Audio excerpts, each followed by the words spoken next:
Cierto, ciertamente, es muy bueno. Me pareció verla a Laura Castellán entre las que pasaron ahí, porque estoy en el teléfono y veo de a poquito las pantallas.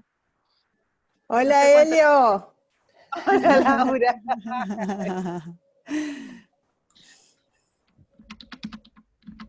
Sabri, como quieras. Yo creo que Cuando por ahí ustedes me estamos en digan, hora, tenemos los que nos siguen siempre. Ahí sí, hay papás que son los que nos siguen siempre, hay papás que están Fieles. entrando, así que... Bueno, esperamos 2 minutos, 3 minutos. Sí. Viviana, ¿te parece? Sí, ningún problema. 3 minutitos. Ya estamos, 11 ya somos. Wow. Todo un logro para una tarde como esta. Ay, que encima está lloviznando. Está horrible afuera. Horrible, horrible.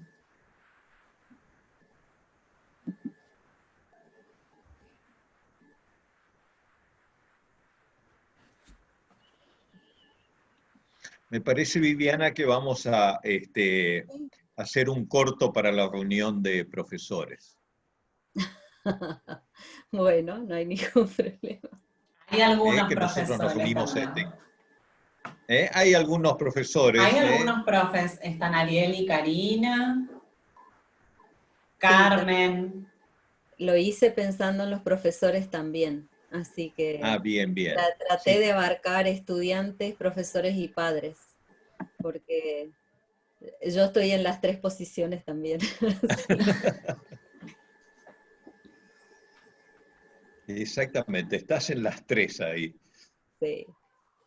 Sí, en esta cuarentena, aparte, dije, tengo que hacer algo diferente también, porque si no estoy todo el tiempo conectada y quería hacer otra cosa, entonces me puse a hacer un curso de jardinería, de paisajismo, y aprender a tocar el órgano, ¿viste? Porque Mariano toca, entonces sí, me puse a aprender a tocar también el órgano. Ay, qué lindo. Sí, pero si no uno no se desconecta, está todo el tiempo acá adentro. Sí. ¿Sí? Vivi, ¿no podés trabajar online vos? Hay médicos que sé que atienden. No, es muy complicado. O sea, uno puede hacer recetas, ¿viste? Ese tipo de cosas, pero a los pacientes hay que verlos. O sea, por lo menos en mi especialidad. Sí, claro. Está trabajando mucho más porque los embarazos continúan, o sea que... Pero... Y sí, pero bueno. No, igual yo estoy muy limitada, digamos, estoy atendiendo muy poquito, muy poquito, pero estoy viendo algunos pacientes que había dejado, estuve varios meses sin atender, y ahora estoy viendo algunos pacientes que había dejado con estudios y ese tipo de cosas, pero se están armando, en la facultad están armando una plataforma de telemedicina y estuvimos probando, hace 2 semanas que venimos haciendo las pruebas y las correcciones y se va a lanzar también ahora, o sea, la telemedicina es algo que también vino para quedarse. Así que... La telemedicina, sí, claro. Sí. ¿Y vos como psicóloga debes estar atendiendo también de esta manera o no? Sí, Eleonora? sí. Vos no los tenés que tocar, ¿viste? Yo seguí trabajando así todo el tiempo, sí. Directamente cuando empezó la cuarentena pasé a modo WhatsApp. Esto del Zoom es más elaborado para mí todavía. Pero con WhatsApp con videollamadas a full. Y sirve, te digo que continúan re bien los análisis. Recontra sirve. Me imagino que sí. Recontra sirve. Bueno, mamás, son 19:08. Mario, Cheli está un poquito atrasada, me dice que enseguida entra, pero que arranquemos. ¿Te parece que...? Sí. Comenzás, Sabri, sí. Bueno. Lo mismo que Graciela. Bien. Bueno, para los que están presentes hoy y no la conocen, la disertante que tenemos hoy el placer de invitarla y que va a compartir sus palabras y su conocimiento con nosotros, es la doctora Viviana Navarro. Ella es magíster en educación, experta en tecnologías educativas, profesora titular de la Facultad de Medicina de la UNE. Así que, Viviana, este es tu espacio. Muchas gracias. No, muchas gracias por la invitación y sobre todo para hablar de un tema que realmente me gusta, que son las tecnologías educativas. Así que bueno, yo formo parte en la facultad de la Unidad de Asesoría Pedagógica y Tecnología Educativa, que somos un equipo multidisciplinar que tratamos de trabajar con esto desde el año 2012 aproximadamente. Entonces, cuando me pidieron que hablara de algún tema, este es un tema que me pareció pertinente porque donde nos encontró a cada uno de nosotros, digamos, la pandemia cuando esta comenzó. Y nos encontró a todos inmersos en una educación que es de corte más tradicional, con poco uso de las TICs, que son las tecnologías de la información y la comunicación, con fines educativos, y los docentes, los estudiantes y los padres estábamos acostumbrados a lo tradicional. La escuela en la que nosotros nos formamos no fue una escuela con tecnologías como las que existen ahora, porque la tiza es una tecnología, el pizarrón también es una tecnología, pero no las tecnologías de las que disponemos en este momento. Entonces la pandemia nos empezó a empujar hacia, esto somos nosotros, digamos, ¿no? La pandemia es esta. La pandemia nos empezó a empujar hacia otro lugar que no necesariamente es el lugar en el que nosotros hubiéramos querido estar, ¿sí? Entonces, ¿qué fue lo que pasó? El sistema educativo se puso en tensión y esa tensión primero la vivimos los docentes, ¿no? Porque lo que pasó en la escuela secundaria también pasó en la universidad.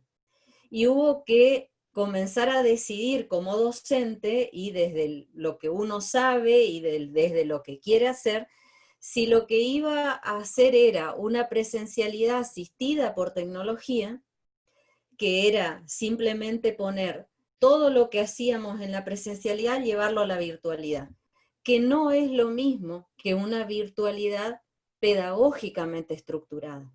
No se puede usar las tecnologías de ahora para llevar todo lo que hacíamos en la presencialidad a la virtualidad, porque es una carga que no podemos poner en la virtualidad. Esa cantidad de horas y esas cantidades de trabajos que poníamos ahí no lo podemos hacer. Pero esa tensión se generó porque no todos los docentes estábamos preparados para llevar adelante o desarrollar una virtualidad que estuviera pedagógicamente estructurada. Entonces, muchos docentes hicieron lo que pudieron en la medida de sus posibilidades. Pero los estudiantes también entraron en tensión, porque los estudiantes los llevamos a que hacia adentro de las tecnologías y a que el aprendizaje estuviera centrado en ellos. Los estudiantes tuvieron que adquirir un rol mucho más activo del que tenían cuando iban a sentarse en los salones. Por ahí los salones de la escuela son 18, 19 estudiantes, los salones en la universidad son de 180, 200 o 250 estudiantes que iban a sentarse a escuchar una clase. Y entonces el estudiante tuvo que salir también de ese lugar de confort y entrar en otro mundo. Pero eso también nos pasó a los padres. Los padres tuvimos que decidir si íbamos a ser padres participantes o íbamos a ser padres activamente delegadores. Muchas veces cuando los chicos van a la escuela, somos padres activamente delegadores en la escuela. Delegamos muchas cosas y esperamos de la escuela un montón de cosas que a veces no tiene la escuela por qué dar, ni la escuela ni la universidad. Entonces nosotros teníamos también que decidir qué tipo de padres íbamos a ser en ese punto relacionados a la educación. Y también íbamos a tener que aprender con nuestros hijos y a través de nuestros hijos el uso de las tecnologías, porque muchos de nosotros tampoco estamos amigados con las tecnologías o no las conocemos porque no es necesario para el trabajo que hacemos diariamente nosotros. Y de repente los chicos se vieron inmersos en este mundo de tecnología en el que nosotros nos empezamos a desesperar porque había cosas que no podíamos resolver o ayudarlos a ellos a resolver. Y tuvimos que empezar a acompañar la incertidumbre social, digamos, que también impacta en nosotros, en la familia y en nuestros hijos, y teníamos también que comenzar a acompañar el cambio de ese status quo y de ese lugar de confort en el que nuestros hijos estaban. Y todo eso constituye un equilibrio sumamente delicado para todos nosotros. O sea, el sistema educativo entero entró en tensión y nosotros, los padres, también somos parte de ese sistema educativo. Entonces, normalmente estamos todos viviendo en 3 entornos. El primer entorno es la naturaleza. Ese es el primer entorno en el que todos vivimos. El segundo entorno es la ciudad. Y ahora existe un tercer entorno que es el mundo digital. Este mundo digital en el que nuestros hijos probablemente se desempeñan mucho mejor que la mayoría de nosotros y que no es que está ahora, se ha venido desarrollando a lo largo de muchísimo tiempo porque el mundo digital nació con la primera computadora. Entonces, en este mundo digital también tenemos que desempeñarnos. Nosotros seguro que sabemos desempeñarnos muy bien en la naturaleza y muy bien en la ciudad, pero en el entorno digital, algunos sí, otros no, y otros con algunas limitaciones. Si nosotros le preguntáramos a nuestros hijos cómo pueden asociar estos dos elementos, es muy probable que nuestros hijos no nos digan, no, eso es una virome y lo otro no sé qué es, o tal vez algunos nos digan es un cassette. Pero la mayoría de nuestros hijos no van a saber cómo asociar estas dos cosas. Y si yo les pregunto a cualquiera de ustedes para qué usarían estas dos cosas juntas, estoy segura que más de uno, porque bueno, veo a algunos más jóvenes que yo también, pero yo sé que si ponía una virome en el cassette, lo que hacíamos era enrollar la cinta. Pero seguro que nuestros hijos eso no lo saben. Así como nosotros tenemos que pensar de que para los estudiantes en esta época, las tecnologías no son una herramienta. Para ellos son un ambiente que es completamente distinto. La forma en la que nosotros vemos la tecnología.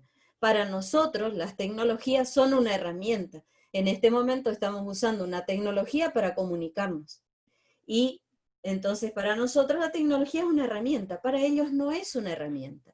Y la mayoría de ustedes en sus casas deben ver a sus hijos conectados con el celular todo el tiempo hablando con sus compañeros. Mi hijo está acá en casa, está todos los días hablando a través de una plataforma, a través del teléfono con sus amigos. Y ayer descubrieron otra aplicación con la cual pueden mirar videos en simultáneo y hablar acerca de esos videos. Es maravilloso lo que ellos pueden hacer con las tecnologías. Entonces, eso nos tiene que mostrar que para ellos es un ambiente, para nosotros no. Y esa es la diferencia entre ellos y nosotros.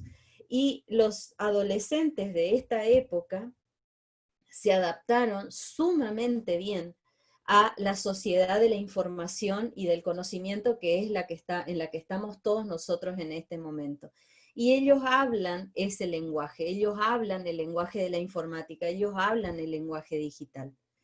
Y lo hablan como si fuera una segunda lengua. No necesitaron una escuela para aprenderla, la aprendieron solos. Entonces, muchas investigaciones, múltiples investigaciones, dicen que las habilidades que deben aprender los estudiantes en el siglo XXI tienen que ver con la comunicación, y díganme si sus hijos no se comunican, la creatividad, el pensamiento crítico, la colaboración, la construcción de conocimiento, la capacidad de adaptarse y la gestión de la información. Esas son las habilidades que los estudiantes en general deben desarrollar en este siglo. Entonces, si se les pregunta a ellos cuáles son las principales actividades que desarrollan en un salón de clases, ellos les van a decir que toman nota, que escuchan al profesor mientras habla y otras cosas. Ahora, si uno le pregunta cuáles son las principales formas en las que ellos quieren aprender, ellos les van a decir, y de hecho lo he escuchado cuando nos mostraron a los padres en la escuela las encuestas, y algunos trabajos con los chicos, ellos les van a decir que a ellos les gusta trabajar en grupo y que les gusta hacer cosas que sean prácticas. Entonces, fíjense la diferencia entre lo que nosotros hacemos y lo que a ellos les gusta. Y son cosas diferentes. Y esa es por ahí la brecha que tenemos los educadores con los estudiantes y que también la tenemos con los padres, digamos. Y en esta situación lo que se está generando es lo que se llama el aprendizaje mediado. El aprendizaje mediado es el que se refiere a la participación de un docente que actúa como el experto y que es el que selecciona los niveles de ayuda y guía el aprendizaje del estudiante. Y en este caso está mediado por las diferentes tecnologías. Entonces hemos tenido que comenzar a utilizar las tecnologías de la información y de la comunicación. Pero el uso de estas tecnologías en el ámbito educativo requiere un nuevo tipo de alumno, que probablemente lo tenemos, pero también requiere un nuevo tipo de docente. No es un nuevo tipo, sino que el docente sepa entrar en un nuevo rol. Y el alumno, por otro lado, una de las cosas que hay que comprender es de que, aunque ellos sean nativos digitales, estén todo el tiempo conectados y sepan manejar cualquier cosa, ellos no son nativos de las plataformas educativas. Ellos son nativos de otras plataformas, de Discord, que es donde hablan todo el día, de la Play, de todo lo que ustedes conocen en su casa, en sus casas con sus hijos, pero no son nativos de las plataformas educativas. Por lo tanto, así como si nosotros queremos que ellos se sienten y disfruten aprendiendo, tenemos que hacer cosas que sean tan agradables y desafiantes como cualquier juego de la Play. Así de simple, digamos, ¿no? Y así de simple y así de complejo, porque no es fácil. Entonces, las TIC lo que nos reclama por ahí a los docentes es una nueva configuración de ese proceso didáctico en el que nosotros estamos. Y lo que cambia para el estudiante es que el saber no tiene que estar en el profesor, o sea, no soy yo parada delante de todos los estudiantes mostrando todo lo que yo sé. Porque una de las cosas que se sabe es que, y que está ampliamente demostrado, es que si yo me paro en una clase y hablo un montón de cosas y ellos no lo pueden anclar a nada, no lo van a trabajar ni nada, salieron del salón de clases y se olvidaron todo lo que yo dije. Ahora, si ellos participan, es diferente. Si ellos participan o yo los hago reflexionar sobre lo que estuvimos hablando o lo que yo estuve hablando, probablemente va a dejar ese rol de ser un receptor de información y de ser alguien que tenga una participación más activa en el aprendizaje. Entonces lo que estamos haciendo con esto es sacarlos a los chicos de la comodidad de decir, a ver, yo vengo y te hablo 1 hora y vos vas a aprender. No, no va a aprender así. Va a aprender cuando él quiera aprender, digamos, y cuando lo pueda relacionar con algo. Entonces, el profesor tiene que cambiar el rol en el que está. Y lo primero que hay que hacer es aprender a utilizar las nuevas herramientas, que son las tecnologías. Ahora, no hace falta que uno sea un experto en tecnologías ni que maneje todas las tecnologías. De la plataforma que yo tengo, en el caso de la escuela que tiene GoSchool, nosotros en la universidad tenemos Moodle. Si yo sé trabajar con esa plataforma, que yo he visto, por ejemplo, que tiene foros, que tiene distintas herramientas, si yo sé trabajar una o dos herramientas de esa plataforma muy bien y mis objetivos hacia los estudiantes son muy claros y yo sé lo que busco con eso, entonces va a funcionar, no necesito ser un experto. Pero para eso yo tengo que estar dispuesto como docente a cambiar mi rol, de dejar de pararme en el frente a dejar que ellos hablen, que se equivoquen y corregirlos y buscar otra forma de hacerlo. Decidir usar una virtualidad pedagógicamente estructurada, o sea, la virtualidad desarrollada para algo. No puedo llevar las clases a la virtualidad. No puedo pasarme, si los chicos entraban a las 7:40 a la escuela y salían a las 12:10, no pueden pasar todas esas horas conectados a una pantalla en un Zoom. De ninguna manera. No lo hacemos ni siquiera con los estudiantes universitarios. Eso no es una buena práctica cuando se habla de tecnologías. No es una buena forma de usarlo. Entonces, yo tengo que identificar los contenidos más relevantes. Una de las cosas más importantes que, por ejemplo, nos ha ocurrido a nosotros en la universidad, es que muchos profesores se dieron cuenta que en sus programas existían una gran cantidad de temas que no tenía sentido que estuvieran. ¿Por qué su programa era tan largo? Empezaron a darse cuenta que su programa era largo. Y antes, cuando se le decía, tu programa es muy largo, hay que recortar, no, todo era importante. Y de repente uno se da cuenta de que no es todo tan importante. Pues lo que hay que hacer es promover la participación de los estudiantes y el pensamiento autónomo. Hay que hacer que ellos se interesen, digamos, por lo que es conducir los intercambios de información, porque ellos hablan mucho entre ellos. Incluso están conectados al Zoom muchas veces antes de que los profesores lo estén, o ellos ya están conectados en la plataforma esta Discord por la que hablan antes de que el profesor esté en el Zoom. Y ya están hablando y diciéndose un montón de cosas antes. Hay que gestionar la agenda y el ritmo y hay que motivar. Si bien en educación lo que se sabe es que la motivación intrínseca es la que tiene mayor valor, o sea, la motivación que nace de cada uno de los estudiantes es la que tiene mayor valor. La motivación extrínseca, que es la que proviene del medio, de los profesores, de las tareas y demás, también tiene mucho impacto, pero no tanto como la intrínseca, como el querer aprender algo o como el querer hacer algo. Y hay que comprender la virtualidad. Por eso puse esta fotografía, porque yo creo que para mí siempre ha sido muy relevante el quien se atreva a enseñar nunca debe dejar de aprender.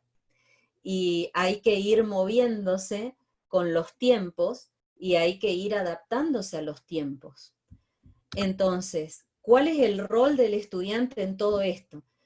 Nosotros tenemos que poder despertar la curiosidad del estudiante. Ellos son naturalmente curiosos. O sea, los seres humanos somos naturalmente curiosos. Pero los estudiantes, siendo adolescentes, son naturalmente curiosos. Hay que motivarlos y tratar de que ellos, a su vez, desarrollen una motivación propia para estar en esa clase, en ese Zoom, con esa tarea, para que no digan, uy, esto otra vez, mirá la cantidad de cosas que tengo que hacer, lo ven como una carga y no como un lugar para aprender. donde entiendan que lo que se deben superar son fronteras con las tecnologías. No solamente hay que superar las fronteras del aula, porque las tecnologías nos sacaron del aula, abrieron las paredes del aula mucho más lejos. Ellos están acostumbrados a superar fronteras, porque si ustedes ven a sus hijos, yo lo veo a mi hijo habitualmente cuando juega con la Play, él quiere pasar de un nivel a otro nivel, y se frustra cuando no puede pasar, y busca la manera de pasar. ¿Y cómo lo hace? Se va, busca un tutorial de YouTube, va y mira a ver cómo lo hizo otro, y entonces él va y lo hace. El juego enseña muchísimo. Los chicos se frustran, pero buscan la manera de seguir adelante. Y eso es algo que nosotros como docentes tenemos que capitalizar. El juego los mueve a los chicos, a los adolescentes, también los mueve a los mayores. En mi asignatura, por ejemplo, en la facultad, yo estoy en 5º año de medicina, ¿sí? 5º año ya, le falta un año para ser médico. Tengo todo un espacio de gamificación, de juegos, donde ellos entran y juegan diferentes tipos de juegos muy parecidos a los que están en la Play, y con eso ellos van aprendiendo un montón de conceptos, de cosas, y les encanta. Y son mucho más grandes que los chicos que están en la escuela. Con lo cual, los adolescentes ese tipo de cosas las van a aceptar muy bien. Y los ayudan a superar esas fronteras y a superar esas frustraciones. Los ayuda a manejar un poco la frustración. Pero hay que ser respetuoso en el medio virtual, porque a veces el otro no me ve, el otro solo me escucha. Y si solo me escucha, es difícil de interpretar a veces qué es lo que me está queriendo decir. Y a veces tampoco no me escucha, solamente me lee. Entonces, si solamente me lee, es muy difícil que pueda interpretar a veces si yo estoy haciendo una broma. Y en el medio virtual es sumamente importante el respeto, sumamente importante. Después el deseo de trabajar colaborativamente, que ellos naturalmente lo tienen porque a ellos les gusta trabajar en grupo. Pero además de eso tienen que aprender a organizarse, que fue un poco lo que ocurrió al principio, ¿no? de toda esta pandemia, que pasó en todos los niveles educativos. Los profesores pasaban todo de la presencialidad a la virtualidad con la misma carga y la misma carga de tarea. Y venía todo junto, caía todo junto en 1 o 2 días, todas las tareas juntas. Entonces, eso es yo lo viví como una oportunidad para que aprendiera a organizarse. Y es algo que hay que tratar de que ellos logren aprender a organizarse, de la forma en la que cada uno pueda. Y después tener compromiso con las tareas, porque también las tareas llegan y muchas veces dicen, ah, no, pero yo no recibí nada, ah, no, pero yo no vi la tarea, o ah, yo no vi que se vencía tal día. Nos pasa en la universidad también. ¿Me puede pasar un día más para que yo pueda entregar la tarea? No, no, porque tu obligación era estar atento a lo que había que hacer y hacerlo, y entregarlo en tiempo y en forma. Entonces, todas esas cosas constituyen el rol del estudiante. Entonces, los estudiantes, además, en este punto, adquieren el rol de enseñarnos a nosotros sobre el manejo de estas tecnologías. Y entonces eso nos ayuda a que se reduzca la brecha digital que hay entre ellos y nosotros. Pero hay dificultades en la virtualidad. Y hay muchas dificultades. Una es la de no conocer las herramientas, es lo que yo les decía a ustedes, ellos no son nativos de las plataformas educativas, por lo tanto hay que enseñarles a usar las plataformas educativas. Y para eso las plataformas tienen que tener tutoriales, porque, no sé, Mariano aprendió a hacer origami con un tutorial de YouTube. Entonces ellos, cuando algo no saben, van y buscan un tutorial. Para ellos eso ya es algo natural. Con lo cual, las plataformas tienen que tener tutoriales. no hay que sobrecargar de actividades sincrónicas, o sea, de actividades donde tengamos que estar con ellos como si fuera una instancia presencial. Tampoco hay que sobrecargar de tareas. Es más difícil en la virtualidad mantener la motivación de los estudiantes. Y ellos tienen mucho miedo a no llegar al nivel que se espera, digamos, de ellos. Y tienen temor también porque no tienen contacto con los compañeros y con el profesor. Ellos están acostumbrados a tener al profesor y a preguntarle todas las dudas que puedan tener. Y si uno no está disponible para el estudiante, entonces es muy difícil para ellos porque no entienden a veces ciertas cosas que hay que hacer. Yo este año, como tuve que estar completamente en la virtualidad, si bien ya los estudiantes de los años anteriores decían que el campus virtual era mi segunda casa porque yo estaba todo el tiempo en el campus, yo tuve que formar grupos de WhatsApp con ellos para que pudieran decirme lo que no pueden decirme de otra forma porque yo no estoy en la facultad. Lo cual también fue un desafío, digamos, para mí. ¿Sí? Imagínense que tengo 250 estudiantes y tengo 2 grupos de WhatsApp con 125 en cada uno. Y el feedback es mucho más lento en la virtualidad, o sea, el poder darles una devolución, el corregir las tareas y el devolvérselas con ciertas anotaciones y demás, siempre es más lento cuando estamos en la virtualidad que cuando estamos presencialmente. Entonces, las herramientas, la tecnología es para nosotros una herramienta de apoyo en la labor docente. Brindan mucho contenido y hay muchísima información y por eso el docente es importante que pueda identificar cuáles son los lugares donde ellos deberían ir a buscar, que sean los mejores lugares y que yo pueda decirles, bueno, miren, vayan y busquen acá o si no, les doy una guía. Pero tengo que decirles cuáles son esos mejores lugares porque Internet es inconmensurable, digamos, no se puede medir todo lo que hay ahí y la cantidad de cosas que le aparecen a ellos cuando ponen una palabra, una determinada palabra. Pero también las tecnologías son un ambiente social.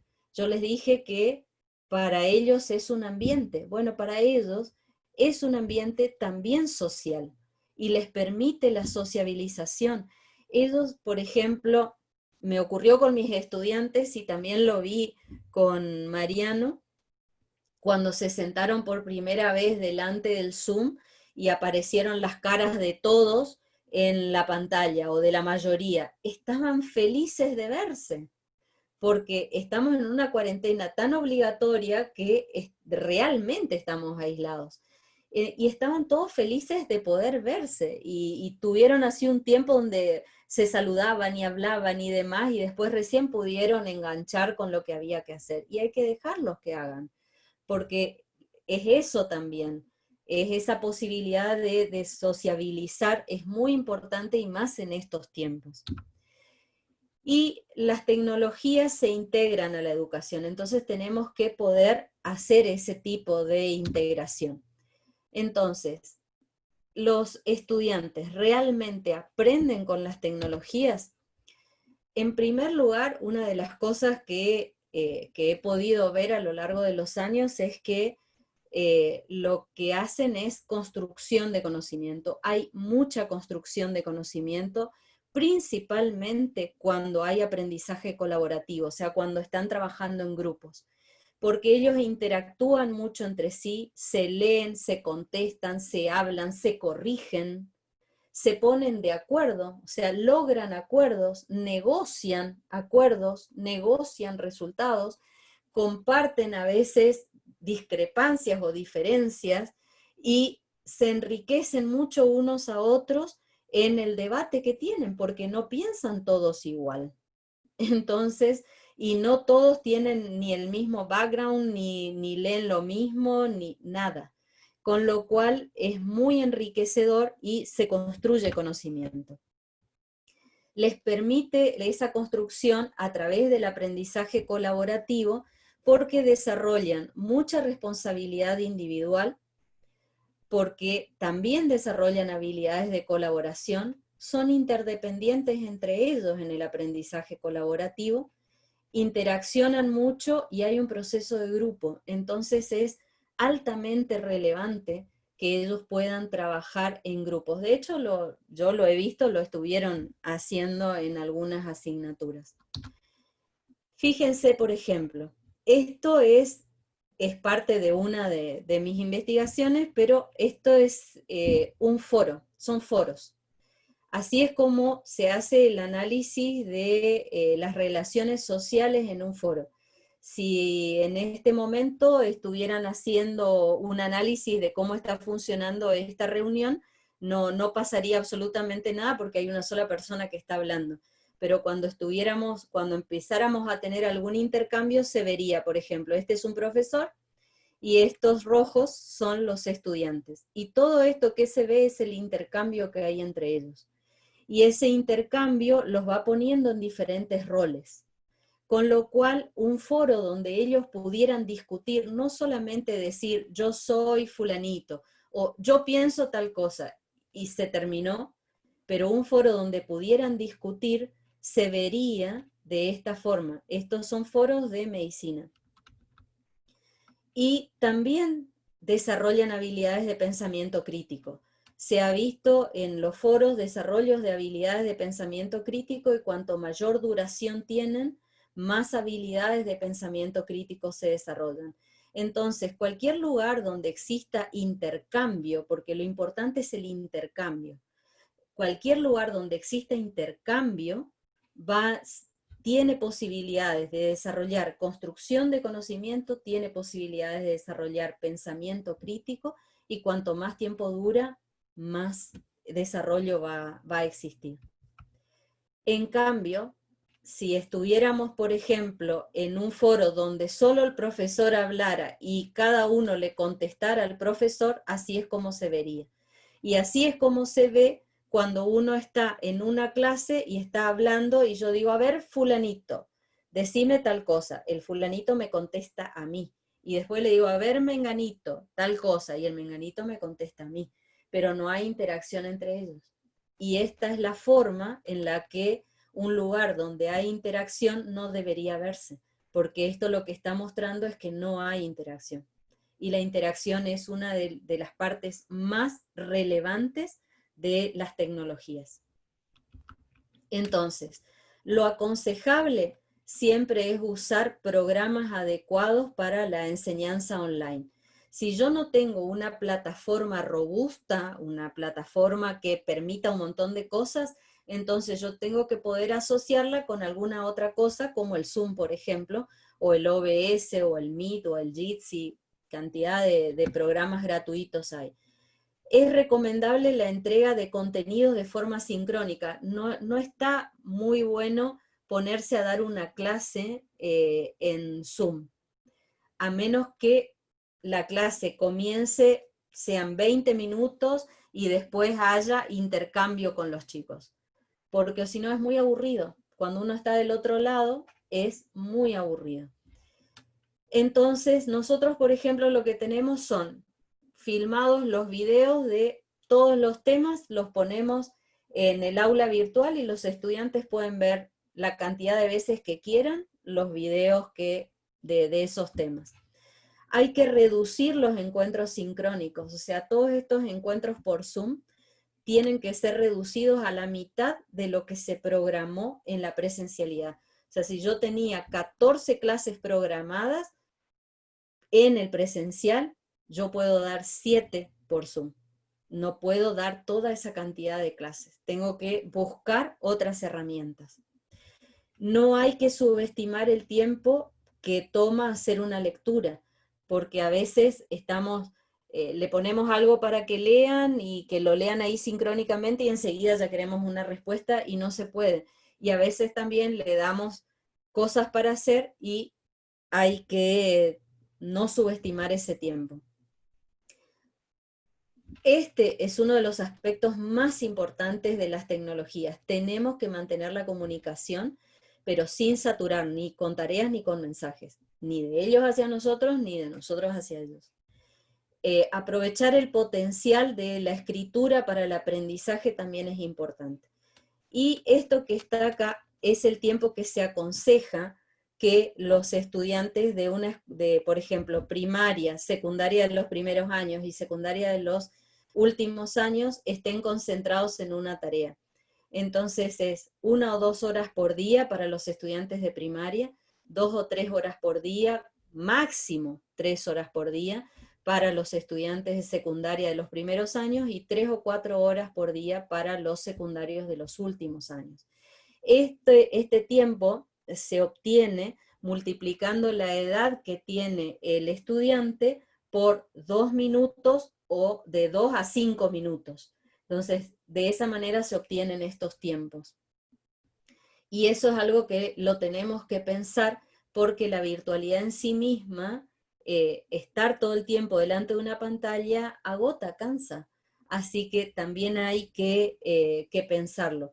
Con lo cual no se pueden hacer, por ejemplo, una clase que hubiera durado en la presencialidad, no, nos ocurrió a nosotros, por ejemplo. Nosotros tenemos encuentros con los estudiantes de 2 horas y media.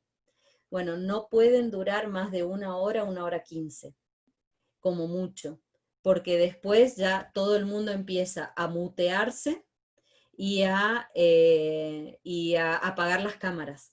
Entonces vos no sabés lo que están haciendo tampoco, ni si te están prestando atención. Con lo cual no está bueno tener una enorme cantidad de carga horaria, digamos, sincrónicas, así de encuentros por Zoom, por Meet o por lo que fuera.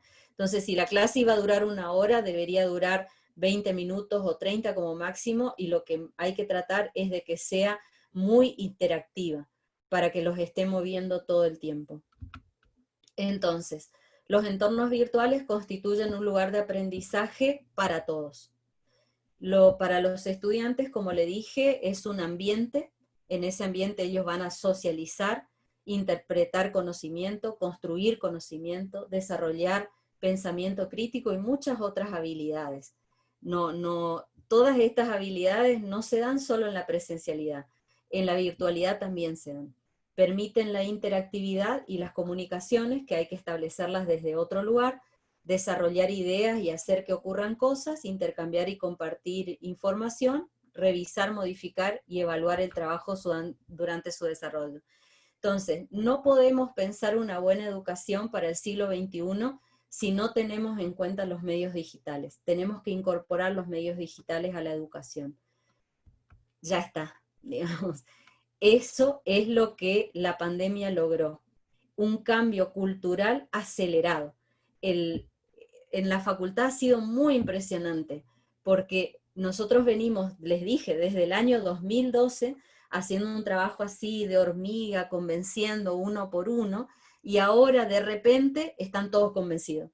O sea, la pandemia lo que hizo fue acelerar esos tiempos de una forma que no hubiéramos logrado nosotros seguramente en 10 o 15 años más.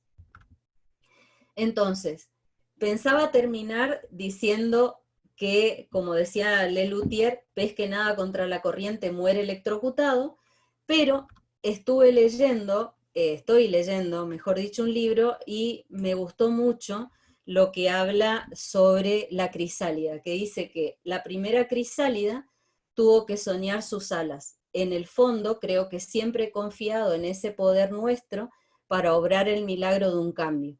Uno importante: duelos, posguerras, rupturas, heridas, tsunamis, crisis, desilusiones, pandemias, catástrofes, esos procesos capaces de llevarnos al punto de deshacernos por completo, como pobres orugas destinadas a arrastrarse por la tierra, pueden inducirnos al mismo tiempo a un fuerte renacer con una nueva capacidad, la de volar. El sueño de una crisálida es un sueño lleno de cosas, no es un sueño inactivo. Es un tiempo muerto en el que se opera un proceso solitario, pero a la vez milagroso. Así que quería terminar con eso porque yo creo que a partir de aquí todos podemos volar. Muchas gracias.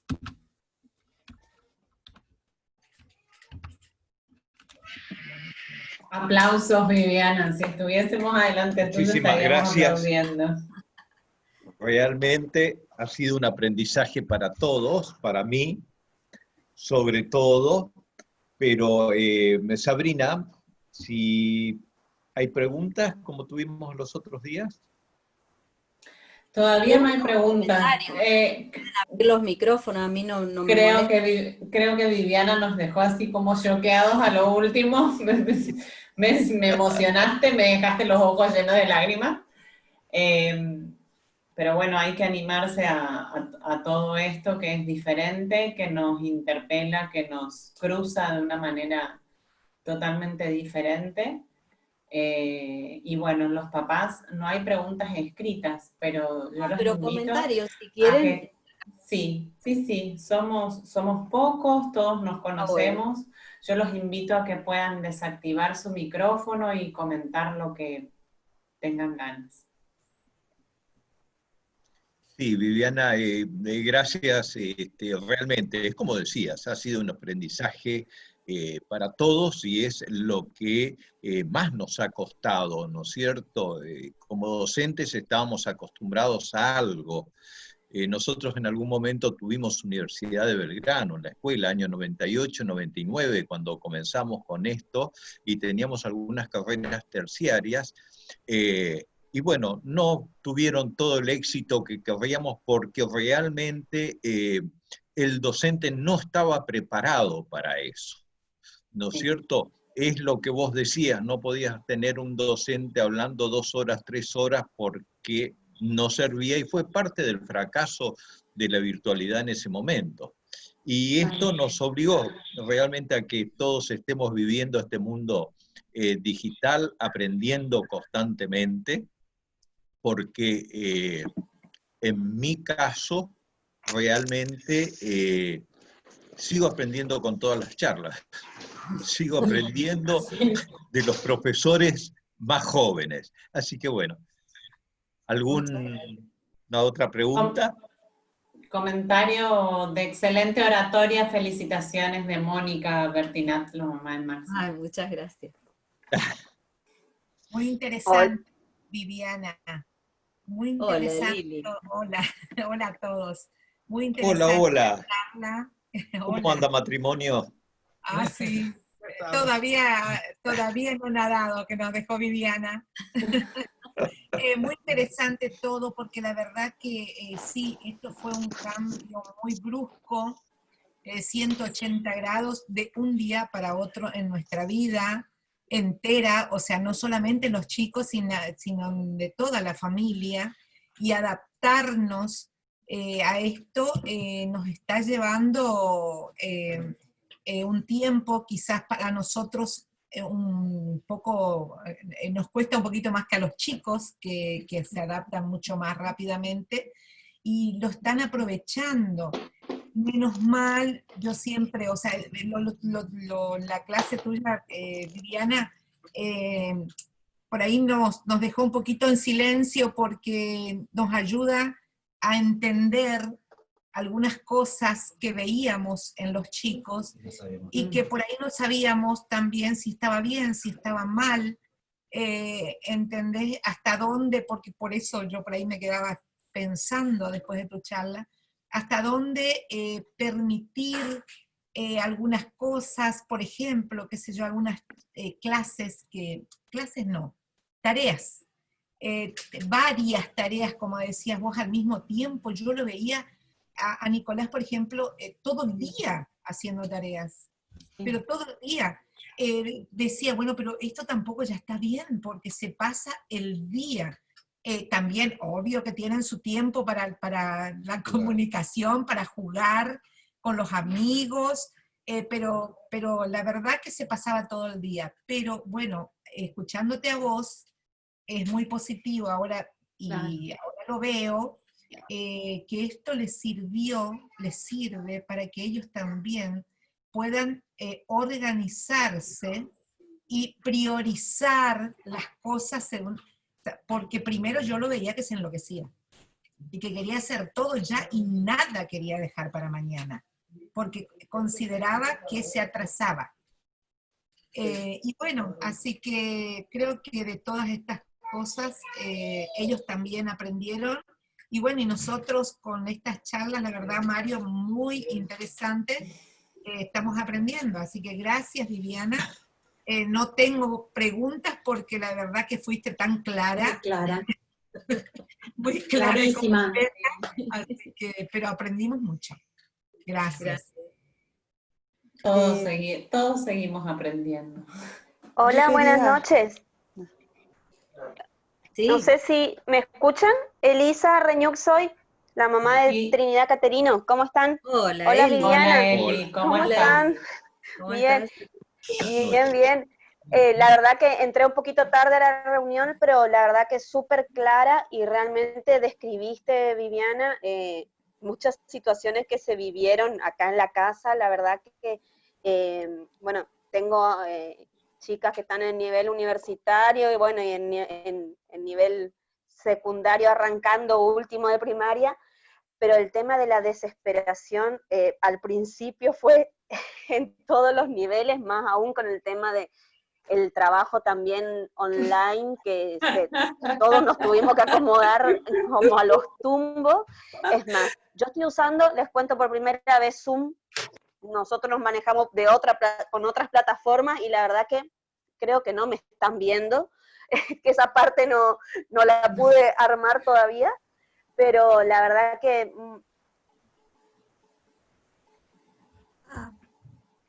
la verdad que muy, muy claro y muy evidente, y la verdad que fue un desafío de la familia, y está muy bueno, o sea, me parece importante el expresarlo, porque por ahí lo vamos viviendo, y el hecho de poner en palabras pone en valor todo el esfuerzo que por ahí es el aprendizaje que nos está dejando esta nueva situación, y no importa, y por ahí es darse cuenta, no importa por ahí si aprendió tal tema o tal tema, si estamos cumpliendo tan a rajatabla lo que debería haber sido el programa, pero estos aprendizajes, porque son en familia, son integradores entre los chicos, la verdad que es invalorable, y creo que lo que vos hiciste, Viviana, fue poner en palabras un poco esto que lo estuvimos viviendo de alguna manera, no sé, una opinión para compartir nada más.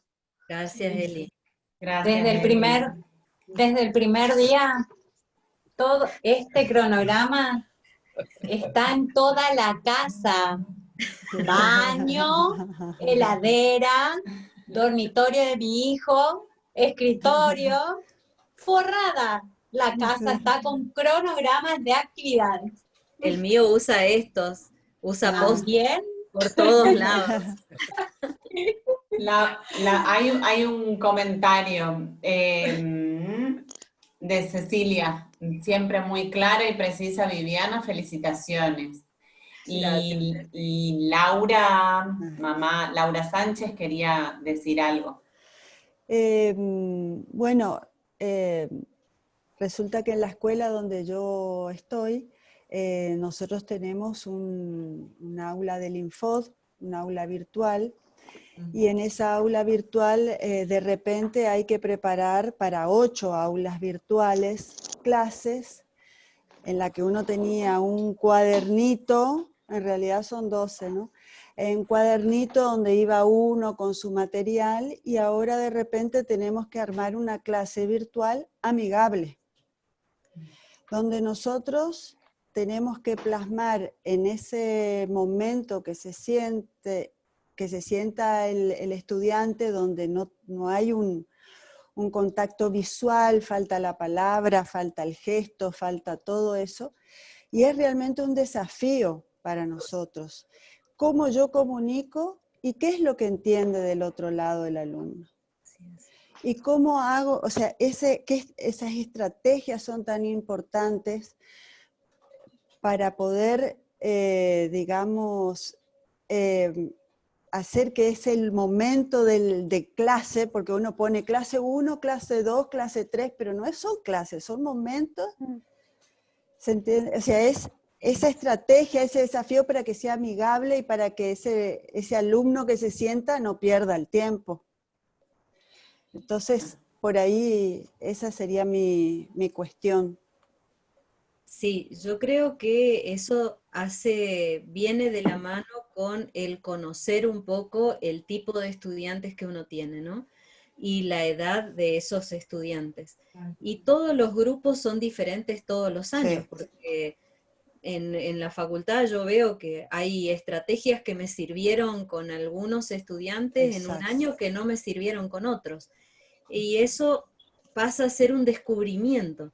Entonces uno tiene que descubrir más o menos, Sí, ¿no? En los primeros, por lo menos en las primeras charlas y en las primeras sesiones, uno descubre un poco cuál es el perfil que tiene ese estudiante. Y de acuerdo a eso, uno puede armar diferentes estrategias. Entonces, una clase por Zoom, por ahí, yo por ejemplo no doy clases por Zoom, así como estuvimos haciendo ahora, donde esté mostrando un PowerPoint ni nada de eso. O sea, yo les doy el material a los estudiantes antes, 5 días antes, y les digo, este es el caso que vamos a discutir, ustedes se encarga de leerlo fulano, fulano y fulano, estos otros, y le asigno tareas. Le asigno tareas de manera rotativa. Y cuando nos encontramos en el Zoom, hablamos, ellos presentan sus conclusiones, sacan sus dudas y empezamos a hablar y a hacer ese intercambio, digamos, de opiniones y demás.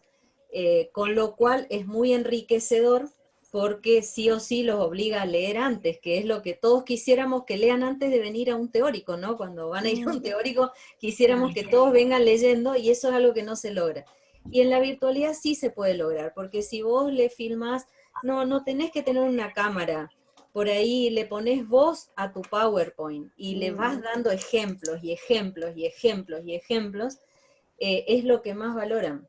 Entonces, y lo haces con tiempos cortos, de 10, 15 minutos, porque se sabe que nadie presta atención más allá de los 10 a 12 minutos Sí. aproximadamente, y por eso los videos no hay que hacerlos largos.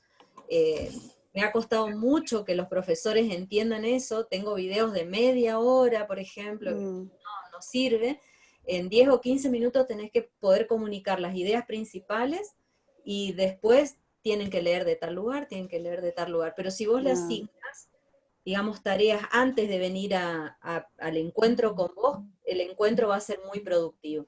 Esa es una forma, digamos. O sea, hay muchas otras Gracias. formas. El uso de los Gracias. juegos también. Sí. El uso de los juegos es muy, muy bueno.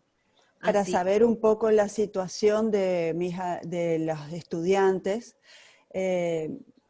yo hice como un diagnóstico previo de si en la casa comparten el celular, si tienen varias computadoras, si tienen internet, porque la situación es variada. No, pero nos Y ha ocurrido después, a nosotros también en la universidad. sí. O sea, la facultad, hemos detectado estudiantes que no tenían manera de conectarse. La facultad tiene una Secretaría de Bienestar estudiantil, entonces les hemos dado tablets, se les ha incluso pagado la conexión a internet, se les ha dado alimentos. Yo no les puedo explicar la cantidad de cosas que se tuvieron que hacer para lograr tener, digamos, que sea equitativo, que sea igualitario para todos, porque si no, empiezan a primar las asimetrías, ¿no? Exacto. Y después otra cosa que descubrí son el Learning App, que uno puede hacer sus propias creaciones de juegos, y EducaPlay, y así hay infinidad de cosas, pero bueno, eso Cerebrity es muy bueno hermoso. También para los chicos. Sí, perfecto. Cerebrity también es muy bueno, hay una cantidad, Gracias. pero por ahí uno no tiene que hacer cosas, porque hay tantas cosas que ya están hechas, que por ejemplo Khan Academy tiene todo recursos abiertos, y hay lo que uno quiera, entonces por ahí no hay necesidad de ponerse a hacer porque ya hay. Y lo que hay que hacer es aprovechar lo que hay. ¿Viste? Sí, gracias. Gracias. No, por favor. Gracias, Vivian. Yo quería gracias, primero... Viviana. Ahí está Carmen. Gracias. Carmen. Ah, bueno, Carmencita, ¿Cómo está? mira, por favor. ¿Cómo estás? No, primero agradecerte, Vivi, como siempre, tan clara en tus conceptos, y bueno, veía, miraba cada diapositiva y reflejaba todo lo que uno está viviendo hoy, ¿no? Muchísimas gracias. Quería también coincidir con lo que decía Lilian y con lo que decía Eli, de esto de los desafíos que se nos presentan hoy. Y escuchaba tu experiencia de 250 alumnos a punto de recibirse ya, y nosotros tenemos hoy un gran desafío en las salitas de 3, por ejemplo. Primero comenzamos con un Zoom o una videollamada a través de un celular, del celular del papá, o sea, con un niño de 3 años. O sea, primero hablábamos por celular, las señas le contaban, dialogaban, o sea, una conversación, y después, o sea, pasado el tiempo, ya eran 2, y así. Hoy tenemos clases por Zoom con los niños de 3 años. O sea, es todo un desafío, es todo un ida y vuelta, a través de los cuentos, contarles, cantar con ellos a través del Zoom, hacer actividades de música, de inglés. O sea, esto sí, como decías, nos llevó a replantearnos muchas cosas y también sacar provecho de lo que tenemos al alcance, ¿no? Así que fue Sí, todo un desafío. hay cosas que han venido para quedarse. O sea, hay Sí, cosas sí. que uno las ha usado y dice, ah, mira qué bueno, viste, esto lo voy a seguir usando. Entonces hay cosas que han venido para quedarse y hay que aprovechar eso. Claro, inclusive nos estamos replanteando por ahí, nosotros tenemos talleres de capacitación los martes, o sea que también podría ser una herramienta esto de hacer capacitaciones vía online, ¿no? Así que bueno, muchísimas gracias, Vivi. Gracias, Carmen. Totalmente. Bueno, yo también Araceli. quería felicitar a Gracias, Viviana. Viviana.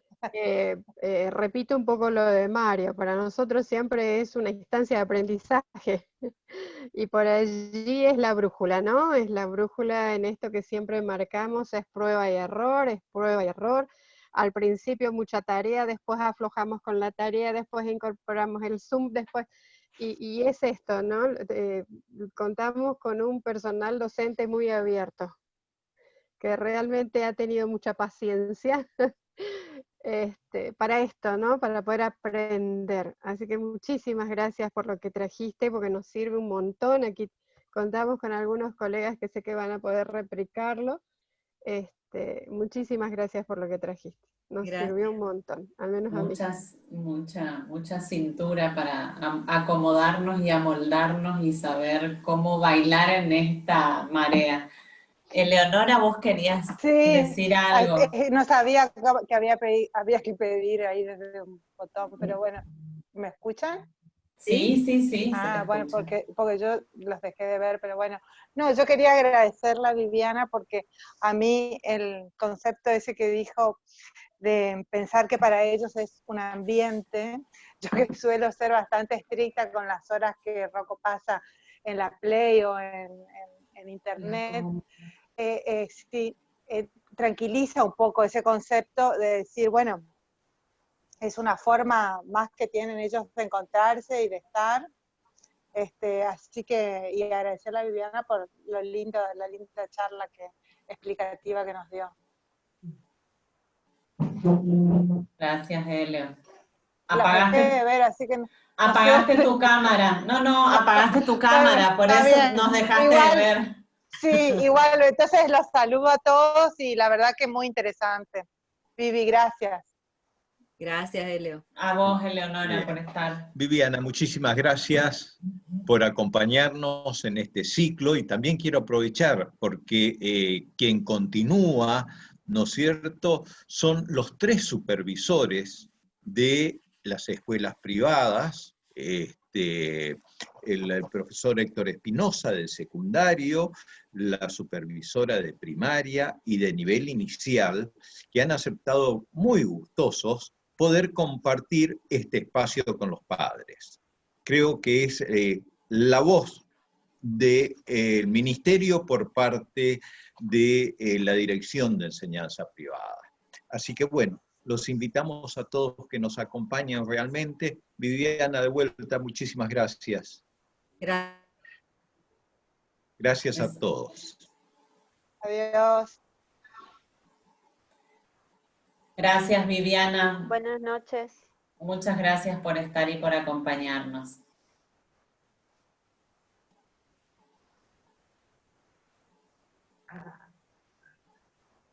Ariel. Se cortó el audio. Se cortó, ahí está Viviana. Ahí está. Paula, pero está sin audio, Viviana. ¿Me escuchás, Viviana? Espera que te reinicie. Sí, gracias. Ahí sí, está, sí. ahí He está. apagado el micrófono. Muchas gracias. Paula dice que muchas gracias por la charla y saludos a todos. Es María Paula Roca, la mamá Ay,